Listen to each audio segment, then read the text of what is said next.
Ustaz, apakah mengucapkan la ilaha illallah saat akhir kehidupan itu satu-satunya tanda husnul khatimah? Jika tidak bisa mengucapkannya bagaimana? Jika diucapkan dalam hati bolehkah? Karena saya sering sebagai dokter jarang, bahkan tak pernah menjumpai pasien yang sakaratul maut di hadapan saya mengucapkan hal tersebut. Susah sekali walaupun sudah dibimbing. Kita tidak bisa melihatnya karena lidahnya tidak lagi bisa. Lidahnya memendek, tertarik ke dalam.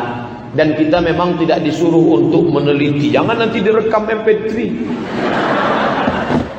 Bisikkan ke telinga sebelah kanan, afdhaluz zikri fa'alab laqinu mautakum, talqinkan orang meninggal di antara kamu, telinga sebelah kanan. Yang berbisik satu orang saja, la ilaha illallah. Suaranya sudah tidak keluar, lidahnya pun tak nampak, hanya sekedar terpikir. Tapi kalau dia meracau, mengigau, berapa harga karet sawit sekarang? Maka satu orang, jangan semuanya, satu orang aja bisik ke sebelah kanan, la ilaha illallah. Tugas kita hanya itu. Apakah dia dapat atau tidak? Ulkuru mahasina mautakum, sebutkanlah yang baik-baik dari orang yang meninggal. Ibu sebagai dokter, ibu tidak hanya sebagai mengobati sakit fisiknya, tapi juga batinnya. Ibu ngerti agama, bagus, mantap. Adik-adik yang ambil Pak Ustaz Tuan, kalian ingin bisikan. Yang lain bacakan. Idza quri'a fi amrin asirin, kalau dibacakan pada perkara yang sulit, illa yassarahullah, dimudahkan Allah. Baca apa? Yang lain baca surat Yasin. Buka tafsir Ibnu Katsir, ahli hadis, Imam Abul Fida Ismail Ibnu Katsir dalam tafsir Al-Qur'anil Azim di muqaddimah surat Yasin. Kalau ada orang mau sakaratul maut, untuk meringankan dia, maka baca surat Yasin. Ada istrinya yang sudah mau menggas, sudah mau nangis. Bismillahirrahmanirrahim. Yasin wal Qur'anil Hakim, innaka laminal mursalin ala siratim mustaqim. Suruh dia baca Yasin. Di mana anak kamu sekolah? Bagus sekali suaranya. Itu sekolah Al-Azhar cabang Kairo yang di Lembang. Tapi dia dokter. Dia tidak qari'ah.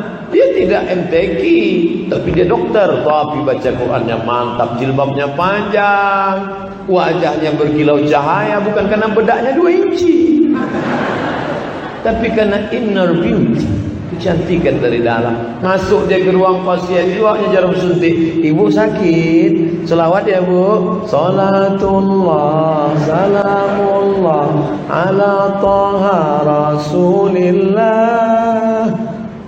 Gak terasa ya gitu.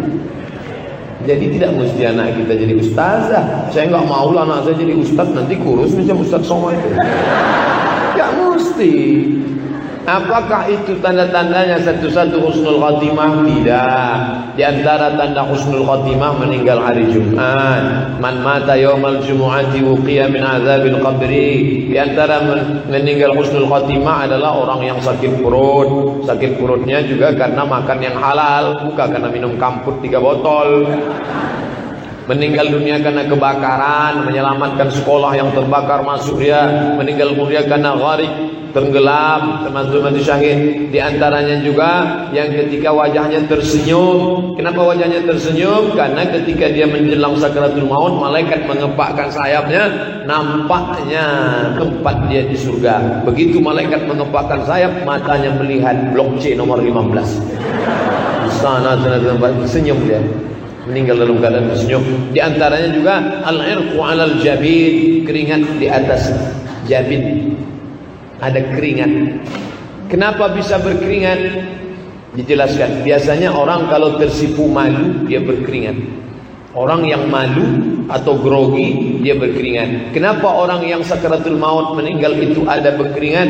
Saking malunya dia tidak layak masuk ke dalam surga, karena dosanya banyak, karena pahalanya sedikit, tapi dia sudah melihat tempatnya, malu dia kepada Allah sampai berkeringat. Nah, itu diantara syarah para ulama.